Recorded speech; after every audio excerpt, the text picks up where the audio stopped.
Assalamualaikum dan salam sejahtera. Saya Sarah Zulekha. Saya Sirwani. Saya Iman Hafifi. Saya Nurul Syazlana. Jadi, pada kali ini, kumpulan kami ingin berkongsi pengetahuan tentang kajian yang kami telah lakukan, iaitu kepelbagaian budaya menyumbang negara Malaysia yang maju. Dalam kajian ini, kami telah pun mengedarkan soal selidik secara terbuka melalui platform Google Form. Dalam soal selidik tersebut, kami ingin menguji kefahaman dan pengetahuan rakyat Malaysia tentang kemajuan sesebuah negara. Didapati seramai 76 orang secara tidak langsung melibatkan diri dalam menjawab soal selidik tersebut. Dan kebanyakan daripada kalangan mereka sudah pun mempunyai pengetahuan yang tinggi dalam perkembangan budaya dan juga tamadun di Malaysia. Walau bagaimanapun, tanpa kita sedar, masih ada lagi segelintir masyarakat yang masih tidak menghormati budaya kaum yang lain. Dan kebanyakan daripada ini melakukan perkara tersebut hanyalah sekadar gurauan. Namun, gurauan tersebut tidak kena pada tempatnya kerana isu-isu tersebut boleh menyebabkan penghinaan maruah sesebuah kaum. Ini menunjukkan masih ada lagi segelintir masyarakat di luar sana yang tidak menghayati kepelbagaian budaya dalam Malaysia. Kajian ini kami telah pun membina 3 objektif yang utama, iaitu yang pertama, menyediakan kefahaman yang menyeluruh tentang konsep budaya dan juga tamadun manusia. Yang kedua, mengenal pasti tahap perkembangan budaya dan tamadun sesuatu bangsa. Dan yang terakhir, memberi pendedahan kepada pembaca, pelajar dan juga masyarakat tentang kepentingan budaya dan tamadun sejajar dengan peredaran masa. Sebelum ke kemuncak kajian ini, terlebih dahulu saya akan mendefinisikan dan memberitahu konsep secara mendalam tentang budaya. Menurut Kamus Dewan, budaya ialah kemajuan fikiran, akal budi, kelakuan dan sebagainya. Menurut Edward B. Tyler dalam bukunya Primitive Culture pula, kebudayaan ialah satu keseluruhan sistem yang kompleks. Di dalamnya terkandung unsur-unsur pengetahuan, kepercayaan, seni, moral, undang-undang dan adat istiadat. Manakala Ibn Khaldun berpendapat budaya merujuk kepada kebiasaan cara hidup. Justru itu, budaya boleh didefinisikan sebagai suatu cara hidup yang diamalkan oleh kumpulan tertentu dan meliputi sistem sosial, susunan organisasi, politik, agama, kepercayaan, adat resam, sikap dan juga nilai. Perkembangan budaya terbagi kepada dua, iaitu daripada segi kebendaan dan bukan kebendaan. Konsep budaya kebendaan meliputi ungkapan fizikal budaya seperti teknologi, seni bina dan seni. Terdapat banyak peranan utama yang dalam perkembangan budaya. Peranan yang utama adalah membina imej negara ke arah mewujudkan kepribadian serta identiti. Selain itu, peranan yang lain juga ialah memupuk kesedaran kebangsaan dan kenegaraan bercirikan kerohanian, kemanusiaan, spiritual dan mental. Ciri-ciri budaya pula ialah dipelajari, dikongsi, bersifat sejagat, diwarisi, berubah-ubah, mempunyai unsur simbolik dan adanya pandangan semesta. Secara amnya juga, budaya mempunyai banyak fungsi dalam masyarakat. Antara fungsinya ialah memenuhi dan menyediakan keperluan sebagai panduan kepada anggota masyarakat dalam bertingkah laku, mengatur hubungan sesama manusia, sebagai penggalak kepada manusia untuk mencipta dan sebagai alat penyatuan dan pengenalan identiti. Jenis-jenis kebudayaan di Malaysia boleh dibahagikan kepada beberapa bahagian. Untuk kaum Melayu, kebudayaan masyarakat Melayu meliputi perayaan-perayaan keagamaan, kesenian, perkahwinan dan pakaian.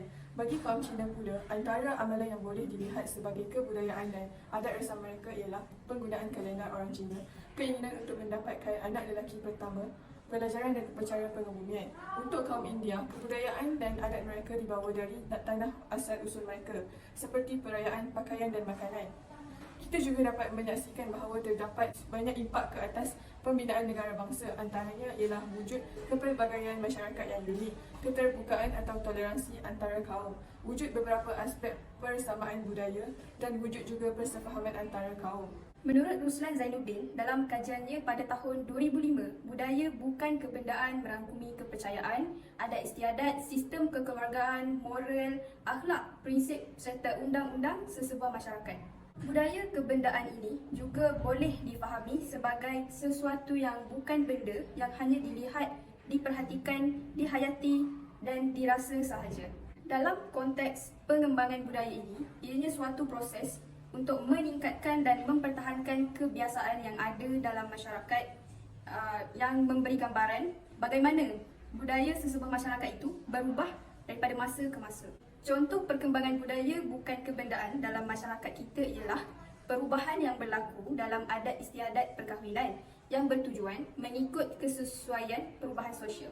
Menurut kepada Muhammad Haris bin Mokhtar dan juga Ahmad Syahir Hazil, dalam kajian mereka pada tahun 2015, amalan tradisional dalam adat istiadat perkahwinan seperti amalan merisik menggunakan wakil bertujuan untuk menyiasat atau mengetahui status bakal calon sama ada sudah berpunya ataupun tidak.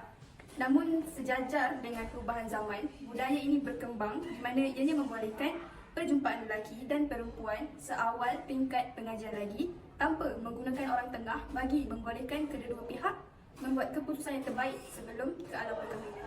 Seterusnya, perkembangan budaya bukan kebendaan seperti perkembangan dalam konteks perubahan sosial seperti moral dan akhlak sesebuah masyarakat yang membawa ke arah kemajuan.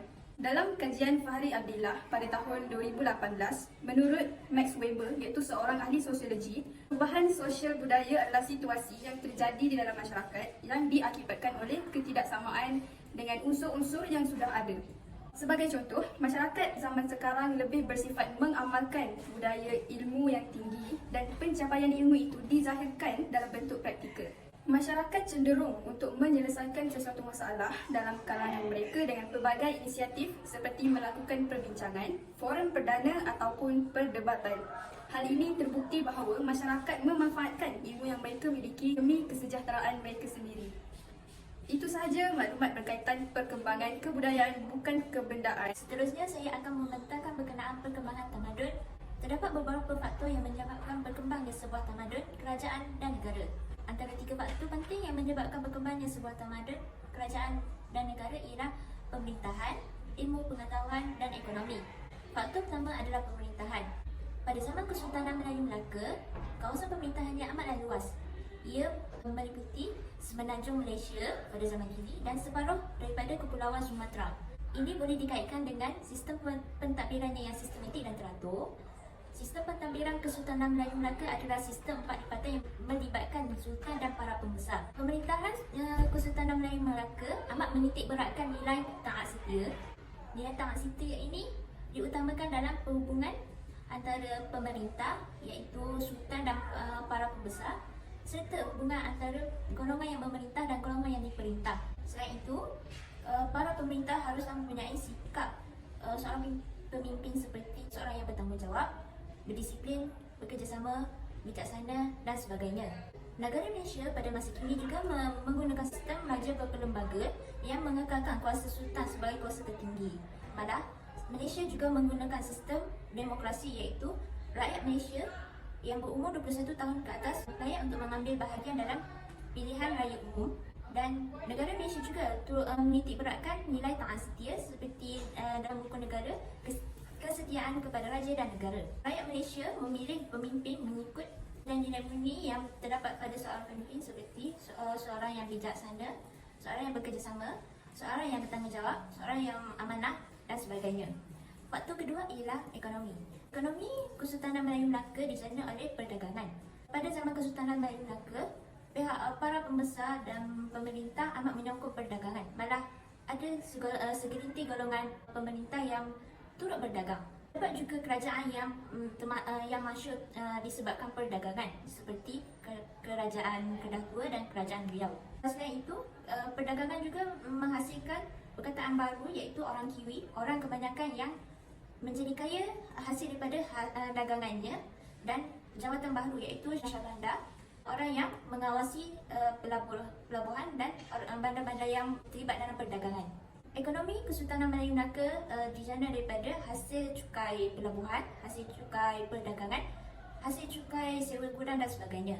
Malaysia juga turut menggalakkan penduduknya untuk berdagang.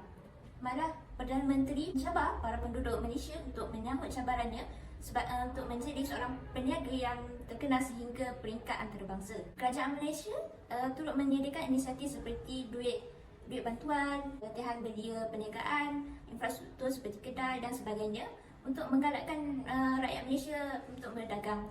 Dan sama seperti pada zaman Kesultanan Melayu Melaka juga, Malaysia turut menjana ekonominya daripada cukai hasil perniagaan.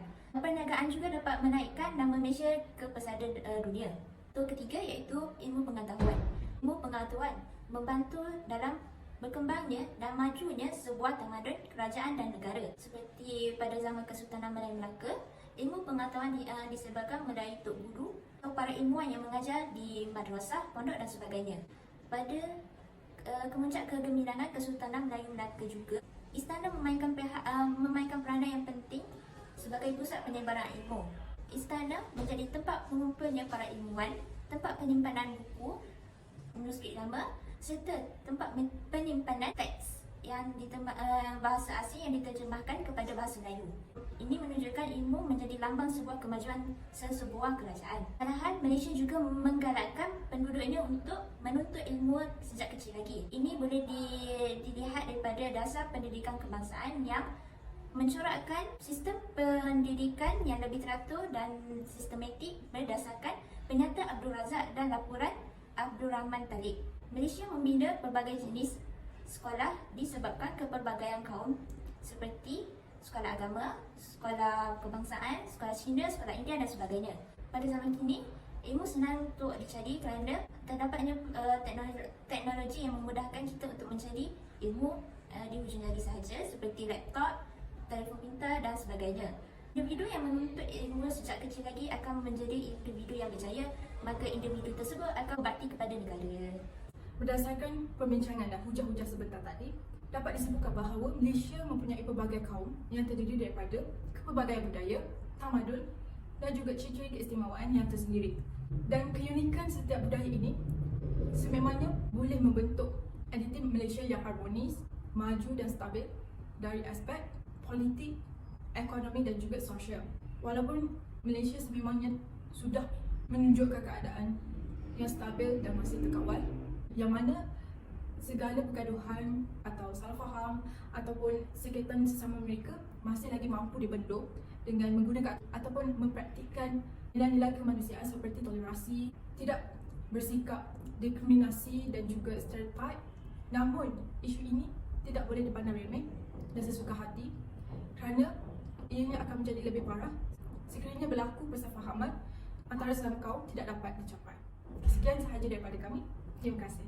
Sekian daripada kami, terima kasih. Sekian daripada kami, terima kasih. Sekian saja daripada kami. Terima kasih.